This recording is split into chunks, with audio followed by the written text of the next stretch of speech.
Vamos dizer aqui o que os irmãos desejarem para a vida do ministrante, que o Senhor vai dar em dobro. Senhor Deus e meu Pai, aqui está o teu filho, Senhor. Usa a vida dele no poder da tua palavra e continua falando conosco, Pai, nessa noite de hoje, para a tua honra, para a tua glória e para o teu louvor. Você que pode, mais uma vez aplauda ao Senhor, amado. Toda a honra e toda a glória e todo o louvor é dado a Ele.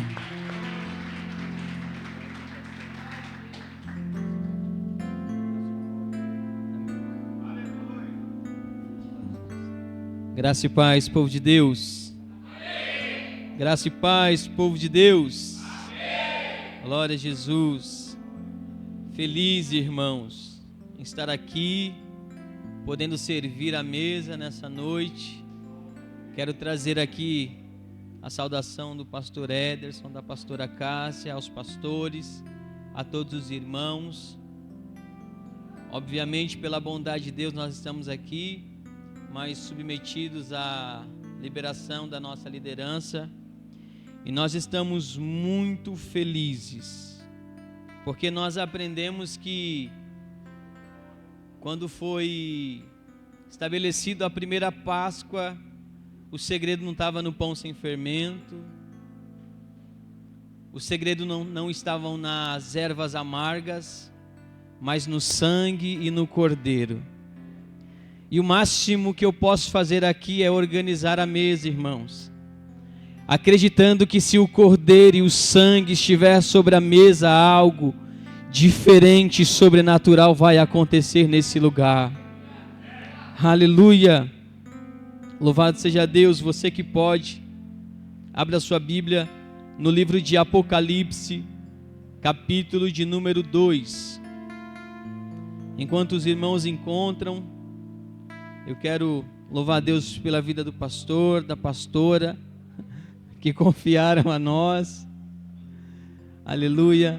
Quero louvar a Deus pela vida do meu irmão Jefferson, meu amigo. Eu tenho dito que o Jefferson é um orelhudo quando está comigo. Porque a gente fala e ele só escuta. Só que a gente tem que aprender a escutar também. Então que Deus abençoe a vida de vocês. Apocalipse, capítulo de número 2. Aqueles que encontraram, digam amém. Diz assim a palavra do Senhor: escreve ao anjo da igreja que está em Éfeso: isto diz aquele que tem na sua destra as 7 estrelas, que anda no meio dos 7 castiçais de ouro. Eu sei as tuas obras, e o teu trabalho, e a tua paciência, e que não podes sofrer maus, e puseste à prova os que dizem ser apóstolos e não são, e tu os achastes mentirosos, e sofreste e tens paciência, e trabalhaste pelo meu nome, e não te cansaste. Versículo de número 4: tenho, porém, contra ti, que deixaste o teu primeiro amor. Glorifica ao Senhor por essa palavra, irmãos. Aleluia. Glória a Jesus. Eu escutei aqui que esse final de semana foi festividade, né? E festividade é, obviamente, um momento ímpar de se festejar por algo que se recebeu, por algo que ainda não recebeu, mas é um período de festa. E eu não quero com essa palavra atrapalhar esse ambiente festivo, mas muito pelo contrário. A ideia de João a escrever para o anjo da igreja que está em Éfeso é para que ninguém fique de fora. Porque quem já foi em festa que de um lado está todo mundo pulando, se divertindo com o ambiente, aproveitando daquilo que está sendo oferecido. Mas quando você olha lá no fundo, tem alguém que decidiu não festejar. E não é porque ele não está na festa, ele está. Mas dentro dele falta algo. E foi essa palavra que o Senhor transbordou no nosso coração. E aqui nós vamos ver em Apocalipse capítulo 2, o cuidado de Deus.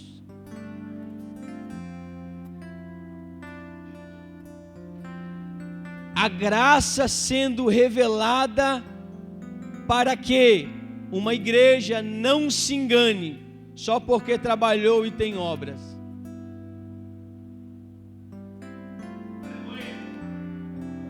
Em Atos nós vamos ver que Paulo vai ser levado pelo Espírito Santo a começar a pregar o Evangelho em Éfeso. E a cidade de Éfeso era uma metrópole de aproximadamente 300.000 pessoas, uma potência, uma capital. Éfeso era de uma cultura totalmente idólatra, milhares de deuses eram idolatrados naquela cidade. Porém, sempre tem um que é principal. O deus adorado ou a deusa adorada em Éfeso era a deusa Diana, onde foi construído um templo para ela tão grande, mas tão grande, que virou referência na cidade. E os cofres da cidade vão começar a ser aquecidos por causa dessa visitação ao templo da deusa Diana. A deusa Diana era conhecida como a deusa da fertilidade. Quando Paulo começa a pregar o Evangelho e o Espírito Santo começa a abrir portas, o Evangelho começa a fazer um efeito tão grande em Éfeso, que em Atos nós vamos ver o autor dizendo assim: e aqueles que trabalhavam com ocultismo, aqueles que trabalhavam com feitiçarias, pegavam os seus livros de bruxaria, jogavam em praças públicas e queimavam. Irmãos, em Atos vai falar que eram tantos livros, mas tantos livros, que dava mais de 50.000 moedas de prata. A cidade era movida por um desejo místico, que o ocultismo para eles era maravilhoso. Hoje no nosso tempo é o famoso arrasta para cima. Eu compro o meu livro para aprender a ser rico, compro o meu livro para aprender a ser cheio. Todos esses livros foram queimados, porque em Éfeso eles entenderam que o que estava anunciando era poderoso não para enriquecer, era poderoso não só para trazer alegria, mas para trazer uma conversão verdadeira. Aleluia! O povo de Éfeso entendeu que aquilo que Paulo estava anunciando não era da carne, não era da terra, mas do céu. Éfeso nunca ouviu uma mensagem tão poderosa assim. Então eles começam a aceitar o Evangelho.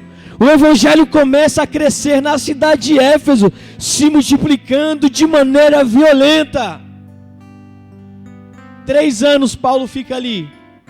Depois ele vai ser preso em Roma. E aí depois ele vai escrever a carta aos Efésios, onde nos seus capítulos primeiros Paulo vai dizer assim: olha, eu tenho visto que o Senhor é grandioso em graça, porque na visão dos judeus vocês não estavam inseridos. Os idólatras não mereciam lugar no céu, mas o Senhor, na sua bondosa graça, alcançou um povo rebelde, alcançou um povo que nunca ouviu falar do Senhor. Paulo percebeu que o que estava acontecendo em Éfeso não era coisa do talento dele, não era por causa das suas habilidades, era porque a graça de Deus estava sendo revelada àquela cidade. O ocultismo vai falir, o templo de Diana vai ficar abandonado, porque faltam recursos agora, porque o Evangelho tomou esses recursos. Éfeso é uma igreja que cresce com tanta velocidade, irmão, que ela passa a ser referência, a gerar frutos e a ampliar o reino de Deus na cidade de Éfeso. Porém, no capítulo 2 de Apocalipse, Paulo não está mais em cena, Pedro não está mais em cena. O único que está em cena, mas não em Éfeso, é João, preso em Pátimos. Lá João vai passar o resto da sua vida, vai morrer ali. Mas Deus olha para João e fala assim: rapaz, eu preciso falar para uma igreja. E não importa quem Deus vai usar para falar, essa carta vai chegar. Não importa se o mensageiro furou o pneu do carro. Não importa se o mensageiro ficou doente hoje, não pôde vir. Essa mensagem vai chegar ao anjo da igreja. Quando a carta chega ao anjo da igreja, a mensagem é muito interessante. Talvez não possa nem se chamar de carta, mas de um bilhete.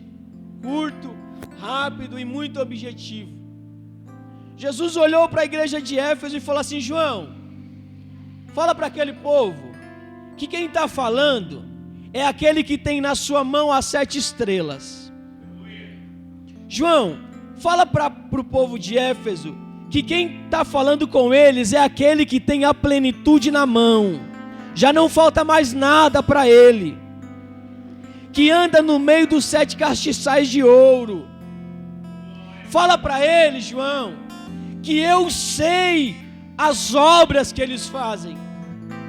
João, fala para a igreja de Éfeso que eu também sei o trabalho que eles fazem. Uma observação aqui: obra e trabalho nesse contexto não são as mesmas coisas. Obra, nessa palavra em grego, ela quer dizer aquilo que você dedica tempo. Jesus estava falando para a igreja: João, fala para eles que eu sei aonde eles têm gastado tempo. E o trabalho? Trabalho quer dizer aquilo que traz dor, aquilo que traz tristeza. João, fala para a igreja de Éfeso que eu sei o que tem feito eles sofrerem. Eu conheço.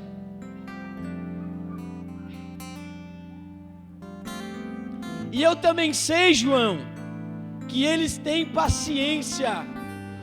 Ou seja, as mudanças que acontecem em Éfeso não afetam.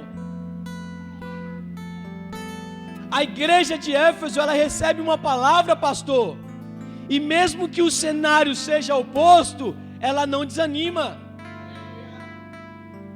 O anjo da igreja falou: vai ter vitória. A igreja saía com posse da vitória. Eles tinham paciência, eles esperavam com paciência. Éfeso não tinha problema, irmãos, com aquilo que gastava um tempo.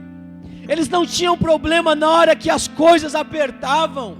Eles não tinham problema quando o cenário era oposto. Olha só o currículo dessa igreja. E fala para eles também, João, que não pode sofrer maus, que puseste à prova aqueles que se dizem apóstolos. Ou seja, é uma igreja que tem conhecimento da palavra, e o que avalia o falso apóstolo não é o que ela acha, é o que a palavra diz. A base de julgamento de Éfeso não é o que eles acham, é o que a palavra disse. Olha o currículo de Éfeso.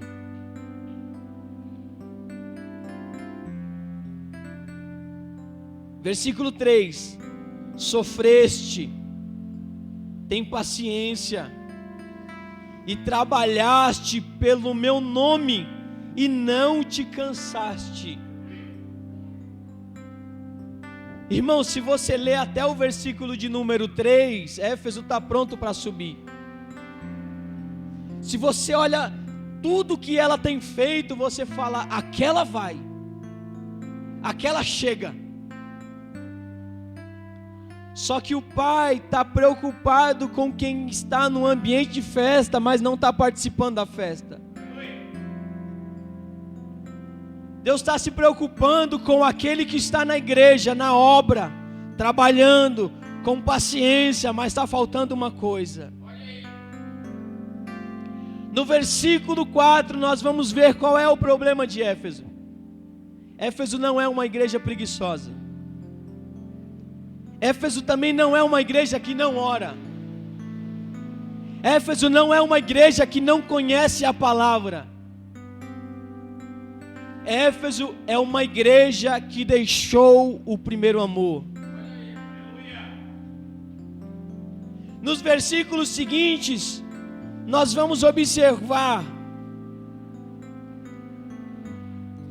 que Cristo fala à igreja de Éfeso: lembra-te, pois, de onde caíste, arrependa-te e pratica as primeiras obras. Quando não, brevemente a ti virei e tirarei do seu lugar o teu castiçal, se não te arrependeres.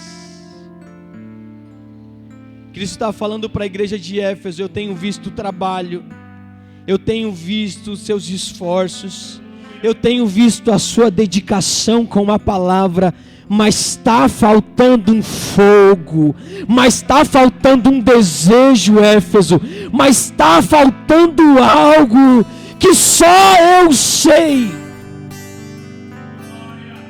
Porque a igreja de Éfeso precisa entender que o Senhor da casa não é comprado pelo trabalho, não é comprado pela obra, não é comprado pela oferta ou pelo dízimo.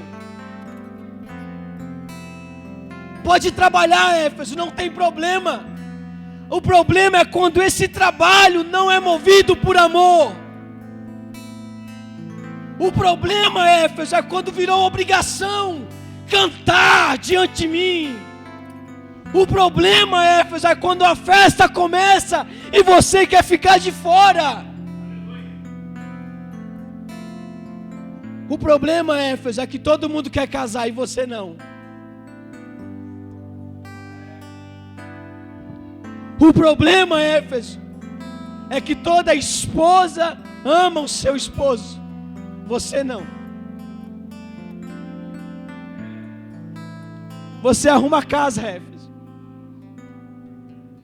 Você lava a roupa, Éfeso. Você cuida das crianças, mas você não ama o seu marido. E casamento sem amor não dura muito tempo, irmão. Por que nós vemos tantos altos e baixos de pessoas que hoje estão na igreja, amanhã eles desaparecem? Se a gente comparar com os relacionamentos superficiais de hoje, é a mesma coisa. Veio aqui, deu um beijinho, foi embora. Foi procurar outro esposo. E aí daqui a pouco, essas pessoas se encontram igual a mulher samaritana, pulando de um em um, até encontrar alguém que se identifique com ela. E ela não vai achar.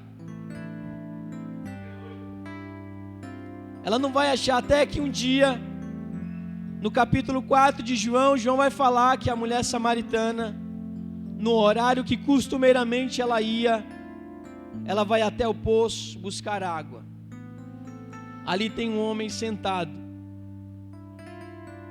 Jesus pede água para aquela mulher e ela fala assim: olha, como você, sendo judeu, você vai pedir água a mim? E outra, você me oferece água, mas você não tem um cântaro. Jesus fala assim: ó filha, eu não estou cheio daquilo que está fora, eu estou cheio daquilo que está dentro. O seu cântaro cabe muito pouco diante daquilo que eu tenho para colocar dentro de você. Só que você precisa entender que o que vai te trazer benefício não é quem você está procurando, é quem você acabou de achar. Aleluia! O problema, irmãos, da igreja hoje é que a gente está procurando fora aquilo que a gente sabe que está dentro. A gente está escolhendo sair à tarde, beber água quente, para não passar vergonha, do que expor os nossos problemas diante daquele que pode resolver. Vai ficar tomando água quente até quando? Vai ficar olhando para a festa do outro e falar assim: que pena que a minha vida não é assim. Nós temos acesso, irmãos, a uma mesa que contém detalhes preciosos.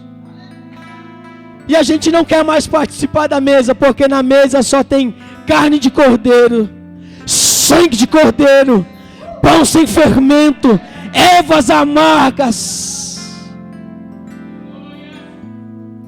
Eu quero uma mesa que tem doce, muito doce. Falei, irmão, se você soubesse que aquela mesa, o tanto de graça que tem naquele partir do pão, naquele derramamento de sangue, naquela carne assando no altar, você nunca mais desejaria doce. Foi o que Jesus falou para aquela mulher naquele encontro: se você soubesse, quem fala com você, não era eu que pediria água a você, mas era você que pediria água a mim. O problema é que a água do poço mantém ela viva. O problema não é porque ela não vai no templo adorar, porque a cultura dela adora no monte. O problema é que aquela água de poço dá vida para ela. Mas para ela pegar aquela água, ela precisa de um cântaro. Sem cântaro, ela não acessa aquela água, que nem é de boa qualidade. Mas agora ela está de frente com a fonte da água viva, oferecendo uma água para ela tão preciosa, irmãos, que quando ela toma posse do que Jesus revelou a ela, ela deixa o cântaro e vai para a cidade anunciar. Quando você se encontra com Jesus de verdade, o cântaro não faz mais sentido. Quando você encontra com Jesus de verdade, tomar água morna não faz mais sentido. Aleluia! Quando você encontra com Jesus de verdade, sair para uma festinha à noite não faz mais sentido. Quando você encontra com Jesus de verdade, tomar uma não faz mais sentido. Quando você encontra com Jesus de verdade, andar com pessoas mentirosas não faz mais sentido. Quando você encontra com Jesus de verdade, ficar trancado no quarto escuro com depressão não faz mais sentido. Aleluia! Mas Éfeso sabia como trabalhar. Éfeso sabia aonde se ocupar. Éfeso conhecia a palavra. E sabe o que é mais interessante?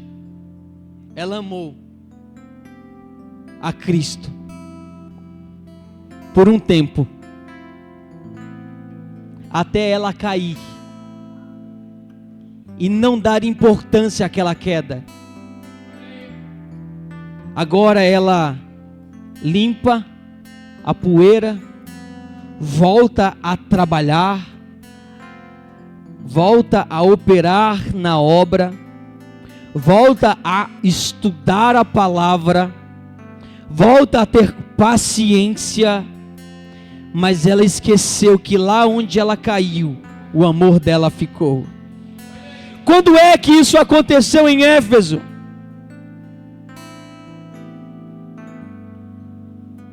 Irmão, no meu processo de conversão, eu lembro que quando eu ia para a igreja, pastor, participar da Santa Ceia, eu não ficava de pé no culto. Eu olhava para aquela tacinha de suco, para aquele pedacinho de pão, irmão, e ali eu vi o corpo de Cristo, o sangue de Cristo, e eu não conseguia ficar de pé, constrangido pelo benefício que eu estava recebendo. Aquilo mexia com a minha estrutura. Eu saía com as pernas doendo, porque eram 2h30, 3h30 de culto, eu de joelhos, porque eu não queria me levantar. Não era porque a presença me colocava no chão, mas eu não me achava digno de se colocar de pé diante de uma presença tão gloriosa.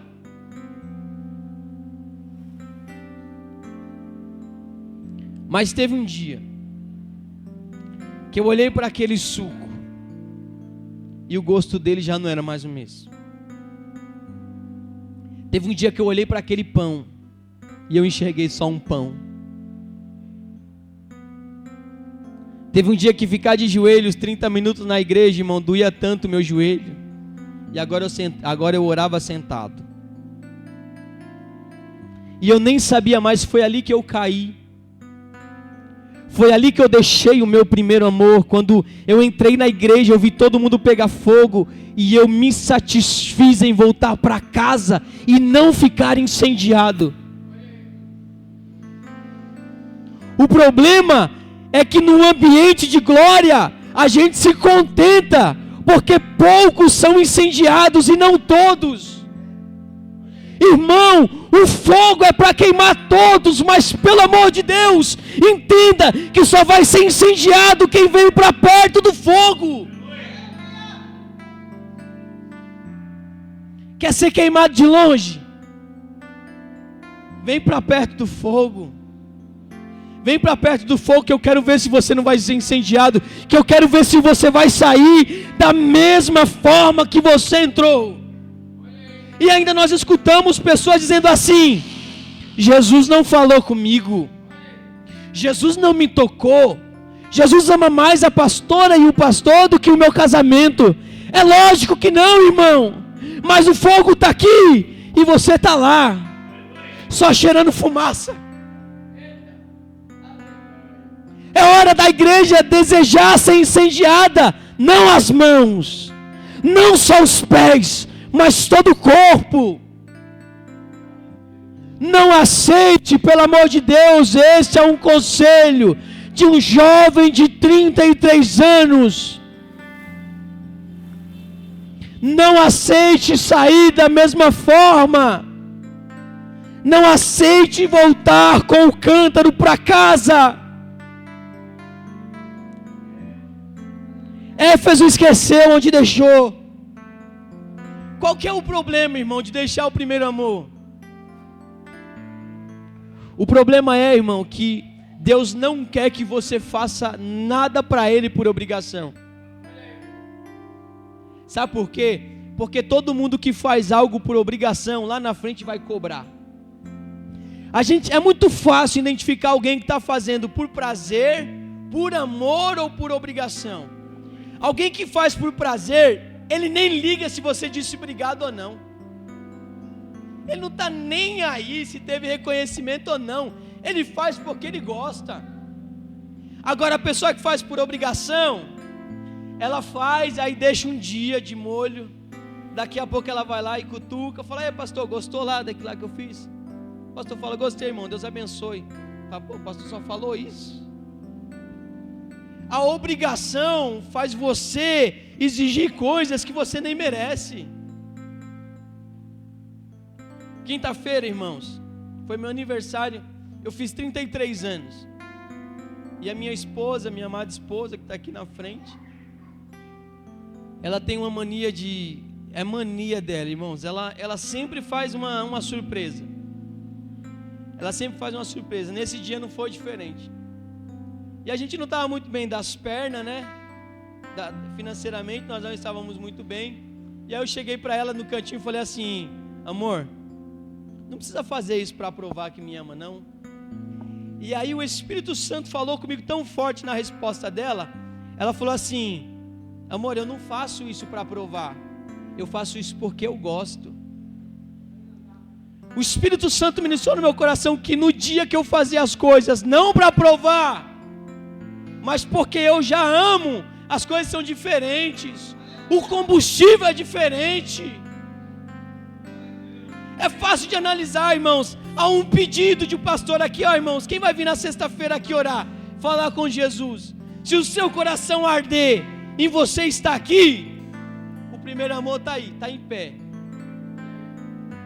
Agora sim, irmão, para você for um sacrifício, se para você for difícil fazer isso, o versículo de número 5 recomenda: lembra-te da onde caíste, arrependa-se e volte a praticar as primeiras obras.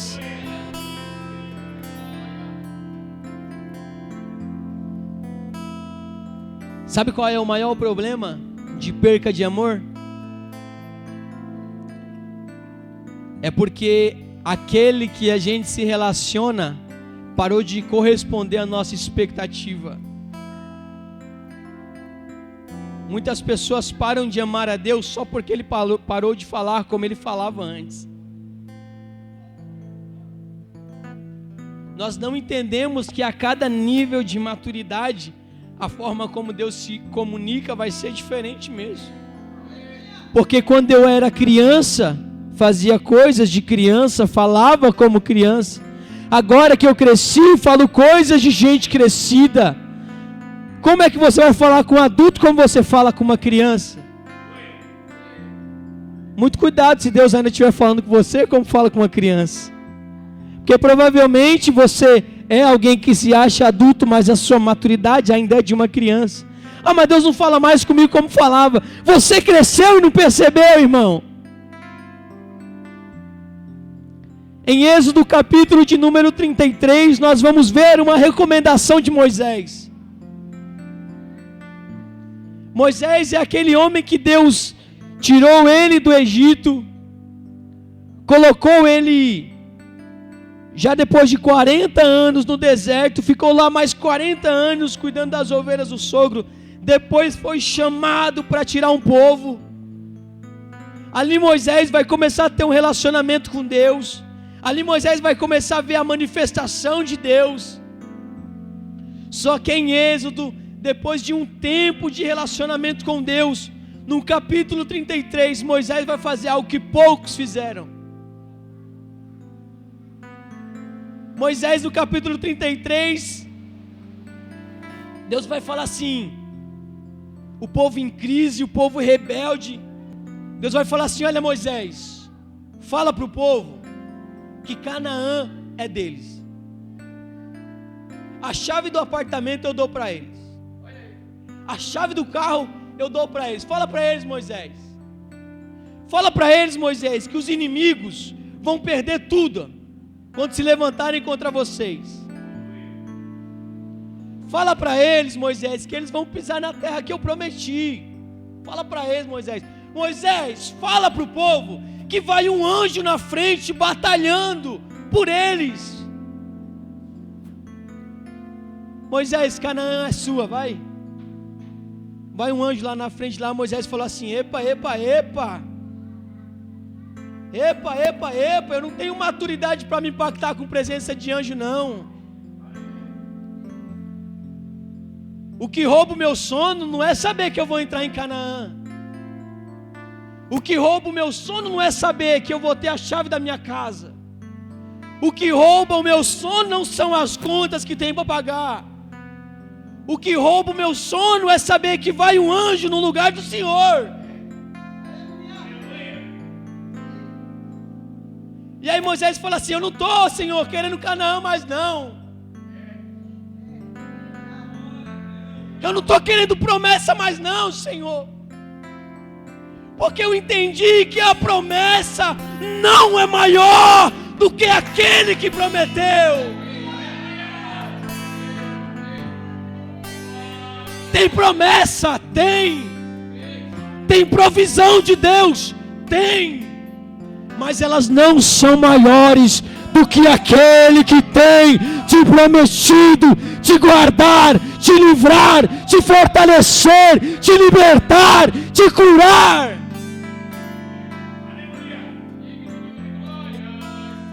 Trocando promessa pela presença, eu não troco. Um dia eu e a minha esposa desenhamos a nossa casa no papel. Apresentamos ao Senhor. E o Senhor foi e cumpriu. Nós deixamos a presença de lado porque nós já tínhamos a promessa. Daqui a pouco nós começamos a olhar para a nossa casa, uma casa grande, confortável, para as nossas crianças correrem, brincarem, bagunçarem. Daqui a pouco a casa não tinha mais sentido. Daqui a pouco não fazia mais sentido ter uma casa grande. Daqui a pouco não fazia mais sentido olhar para casa e ver a casa mais bonita de todas, porque faltou a presença. Porque o que faz as coisas brilharem diferente para você é a presença, meu irmão. Aleluia.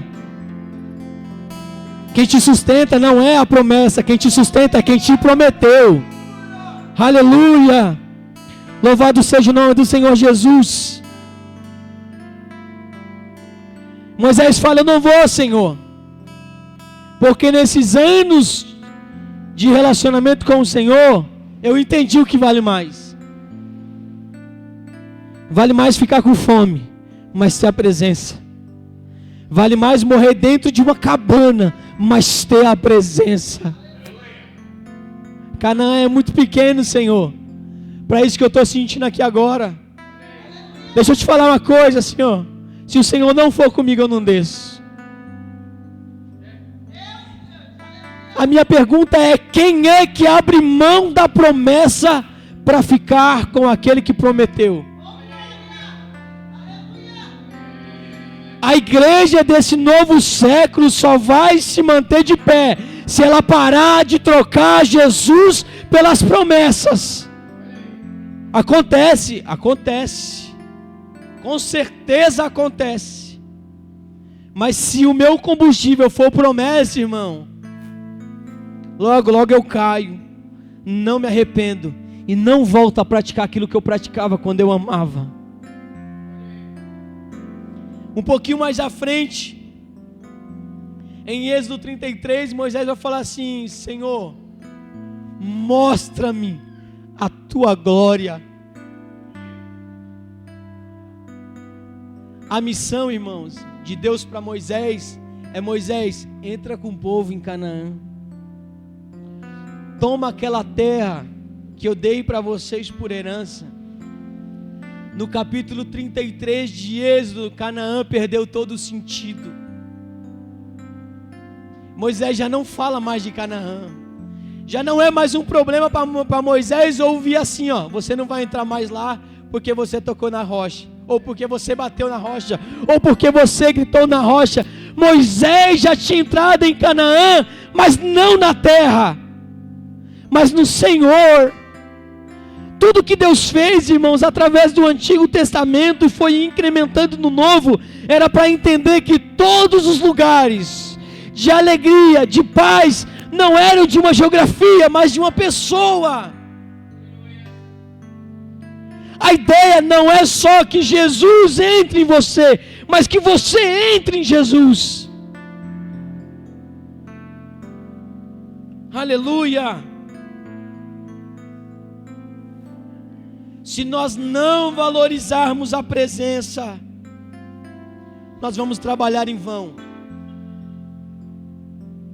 É por isso que naquele grande dia, como foi mencionado aqui, as nossas obras vão ser aprovadas. E o que vai ser levado em consideração não foram as horas, não foi o peso, mas a intenção.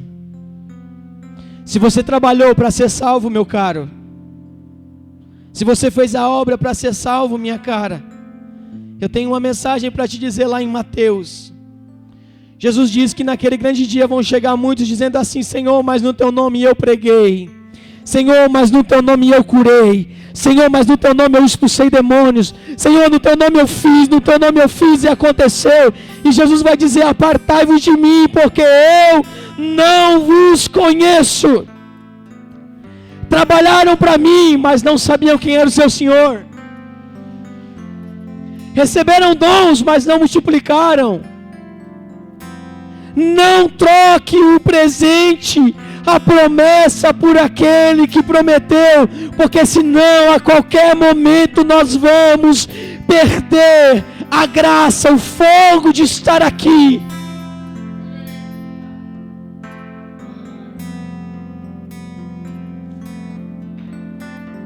O que aconteceu na festividade final de semana pode durar o ano todo, se todos decidirem se aproximar do fogo.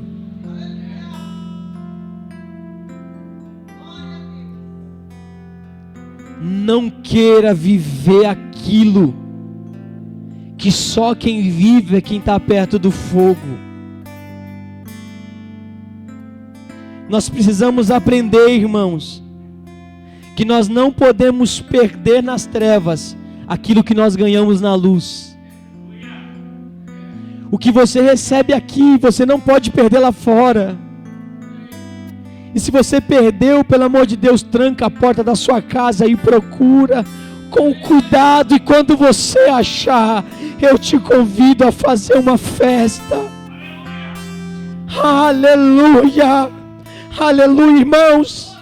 Eu tenho orado para que nesses dias a nossa geração não deseje mais troféus, não deseje palanques, holofotes, mas a presença de Deus. Uma geração que não tem a presença, ela não vai converter lá fora. Uma geração que não tem a presença, ela não é paciente com aquilo que o Senhor falou. A qualquer momento ela vai parar de amar.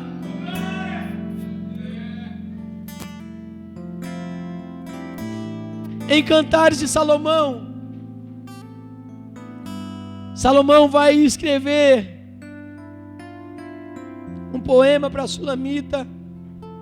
Eu não me recordo muito bem o capítulo, mas a noiva vai dizer assim: eu acordei no meio da noite, procurei o meu amado e ele não estava ali. Então eu saí para procurá-lo. É uma noiva que esteve perto e não se contenta em estar longe. E ela sai para procurar o noivo. Ela pergunta para os guardas e os guardas não encontram. Depois, quando ela encontra o noivo, ela se enche de tanta alegria que ela leva o noivo para os aposentos da mãe. Isso fala de intimidade. E quando eu olhei esse texto, pastor, ele me encantou, porque ele é a figura da imagem que Jesus está procurando. De uma noiva que, quando abre os olhos e não encontra o noivo, ela não fica parada. Ela não fica na cama esperando o noivo voltar. Ela não fica gritando no quarto: cadê o noivo, cadê o noivo? Ela se levanta da sua cama e vai procurar o noivo aonde quer que ele esteja. Aleluia. Eu quero perguntar aqui: quem é a noiva que anseia para encontrar logo com o noivo? Oh, aleluia. Será que tem uma noiva que espera ansiosamente para essa festa acontecer?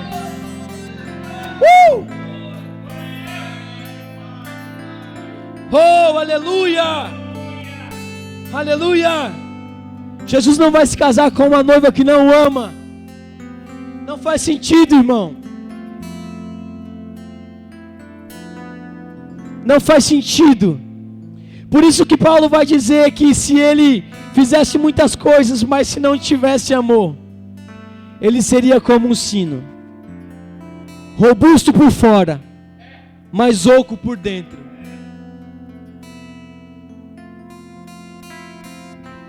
Eu já quero encerrar aqui dizendo para você, querido, nós precisamos reavaliar nossos conceitos. E Cristo urgentemente precisa voltar a ser o amado da nossa alma.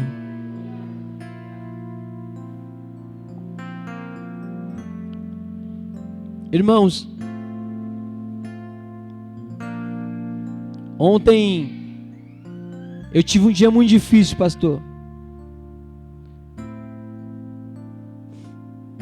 Nós estávamos com uma mercadoria para entregar e o nosso prazo foi muito curto. Então nós precisamos trabalhar a madrugada toda. Essa noite eu cheguei em casa às 6:30 da manhã. Tinha acordado 5 horas da manhã do outro dia. Trabalhei até às 6 da manhã para entregar aquilo que nós tínhamos compromisso. Depois fui levar meu filho na escola. Saí para atender outros clientes. E eu não vi a hora, irmão, de estar aqui, pastor. Os meus olhos estão pesados, pastor. O meu corpo está cansado, mas eu não vi a hora de encontrar aqui o amado da minha alma. Aleluia. E o que me motivava a estar aqui, irmão, não é porque eu vou pregar não, porque se eu não estivesse pregando, eu ia estar lá na congregação onde nós congregamos. O que me motivou a estar aqui é porque eu sento aqui, ó, e aí eu sinto o perfume do meu amado passando. E aí eu começo a olhar e falar: que bom que o Senhor está aqui.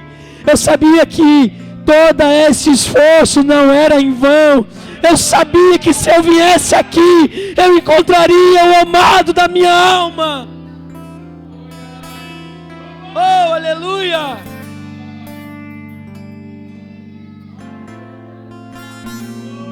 Aleluia!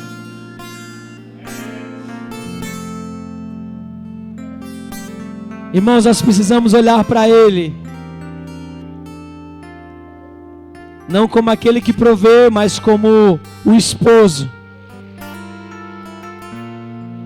Nós precisamos olhar para Cristo como Senhor de verdade. Nós precisamos, irmãos, amar a Ele, não para receber algo em troca, mas porque nós já recebemos dEle. Oh, aleluia! Que essa presença que nos envolve aqui possa alcançar quem está no fundo, quem não queria estar aqui, ou quem veio aqui com o entendimento de que só vir para essa reunião é o suficiente. A palavra do Senhor nos corrige que o Senhor não quer trabalho com más intenções. Aleluia! Pastor, eu posso estar orando pela igreja? Posso estar orando pela igreja, pastor? Gostaria de pedir à igreja que se colocasse de pé. E eu sei que todos nós temos muitas necessidades aqui. Tem muitos aqui que gostariam de ver outros familiares aqui. Pai que não está, mãe que não está, filho que não está, esposa ou marido que não está. Mas eu gostaria de alinhar essa oração com vocês e de pedir uma só coisa. Eu gostaria de que vocês ligassem o seu coração ao coração de Deus e você pedisse só a presença dEle em você, porque ela já está aqui. Aleluia. Então eu gostaria que, irmãos, que talvez você nem tenha esse desejo de pedir a presença. Então faça diferente, peça a Ele para colocar em você esse desejo. Porque nós podemos viver, irmãos, bebendo água de poço sem a presença, mas nós não iremos transbordar bebendo água de poço. Aleluia. Aquela sarça ardia no deserto para chamar a atenção de Moisés. Talvez a igreja seja incendiada por um período só para chamar a atenção de alguém que vai ter um ministério muito maior. E qual que é o problema? Problema nenhum, irmãos. Problema nenhum. Então que o seu coração venha pedir ao Senhor essa presença inundando o seu ser de uma tal maneira, irmão, que o que acontece lá fora, que o que acontece na sua casa não venha atrapalhar tudo que você tem recebido ao longo desses dias até aqui. Pai bondoso, no nome de Jesus, o amado da nossa alma, nós te pedimos, Senhor, venha em nós e começa a tirar todas essas coisas que ocupam o espaço que é do Senhor. Gera dentro de nós o desejo de te possuir a todo tempo, Senhor, de tê-lo em nossos braços, de podermos derramar tudo que nós temos nos teus pés. Vem em nós, Senhor, e começa a arrancar, por mais que doa, aquelas coisas que têm nos atrapalhado de nos relacionarmos verdadeiramente com o Senhor. Estreita esse relacionamento, Pai, porque muitas vezes a nossa vontade é sair correndo. Estreita esse relacionamento conosco, Pai, para a glória do Teu nome. Mostra, Senhor, para os Teus filhos que eles já não são mais servos, mas filhos. Mostra para a Sua igreja o quanto ela é amada e quanto que o Senhor quer que todos se acheguem a Ti, ó Pai. Mostra, Senhor, para a Tua igreja que essa festa não é para poucos, mas para muitos, Senhor.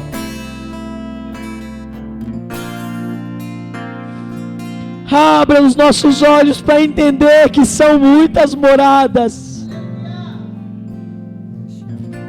Abre os nossos olhos para entendermos que nós precisamos de uma eternidade para Te conhecer. Oh, Pai, eu Te peço agora, Senhor, que todas as más intenções do nosso coração venham cair por terra agora em nome de Jesus. Que neste momento, Senhor, nosso coração possa ser limpo, para que o Senhor venha plantar em nós, ó Deus, o Seu jardim, Senhor. Oh, Narabadagassuria da Labá. E as batidas do seu coração acelerar, é Ele mexendo no secreto da gente, lugar que ninguém conhece, mas Ele viu e sabe. Oh, Jesus, só vem, Jesus. Só vem, Jesus. Volta, Jesus. Volta, amado da nossa alma. Volta, Jesus.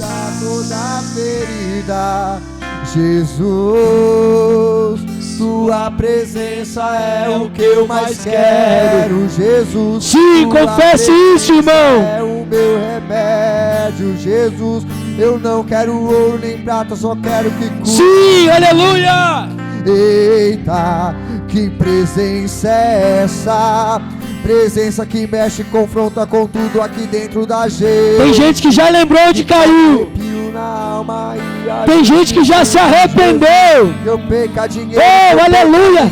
E amanhã já vai estar voltando a praticar as primeiras obras. Sua presença, Sua presença, Sua presença. Deseje, Senhor, queridos. Deseje essa presença, queridos. Oh, aleluia. Não se detenha se as lágrimas rolarem e as batidas do seu coração acelerarem. Ele mexendo no secreto da gente, lugar que ninguém conhece, mas Ele viu e sabe curar.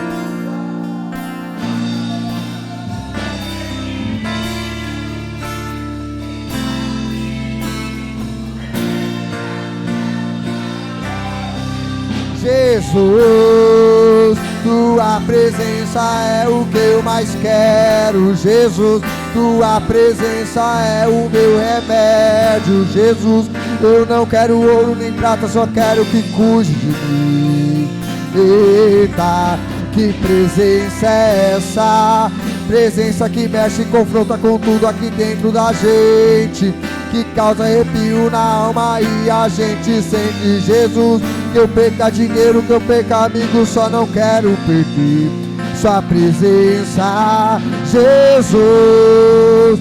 Tua presença é o que eu mais quero, Jesus.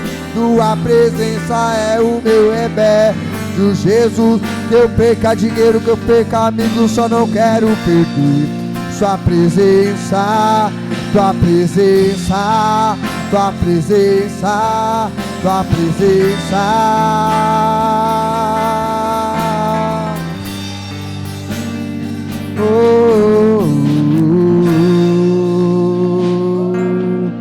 Jesus, tua presença é o que eu mais quero. Jesus, tua presença é o meu remédio. Jesus,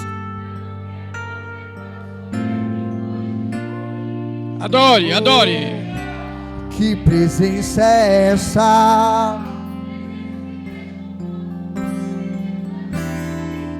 Que causa arrepio na alma e a gente sente. Jesus, que eu perca dinheiro, que eu perca amigos, só não quero perder tua presença.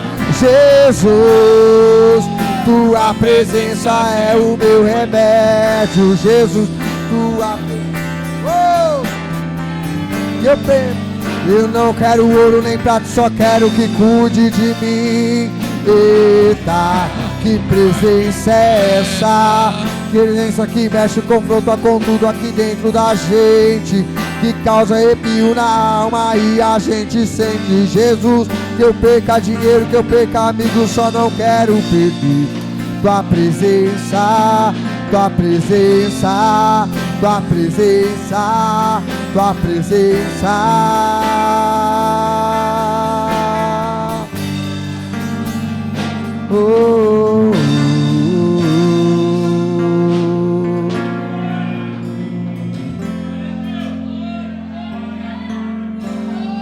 Pode adorar, pode adorar, pode adorar. Você tem liberdade para adorar.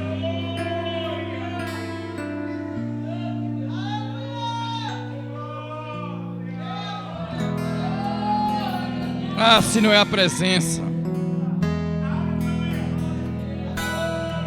Ah, se não é a presença dele. Que seria de mim, que seria de você sem a presença do noivo? Eu procurei em outro lugar, em outras pessoas, em tantas coisas. Eu procurei em outro lugar, em outras pessoas, em tantas coisas, mas descobri teu rio em mim e transbordei do teu amor. Sinto fluir teu rio De vida aqui.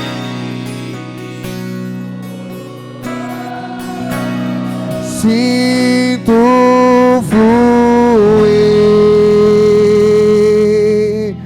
teu rio de vida aqui.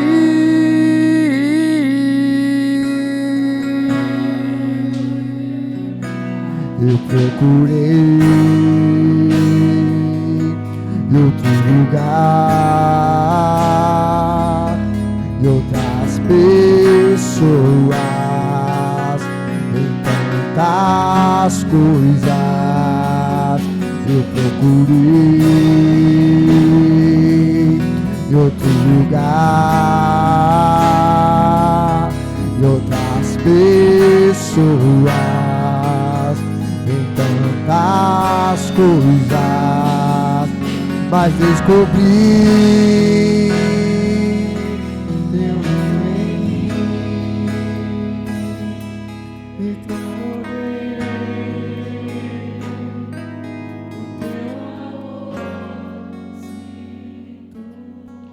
Tem alguém aqui essa noite que gostaria de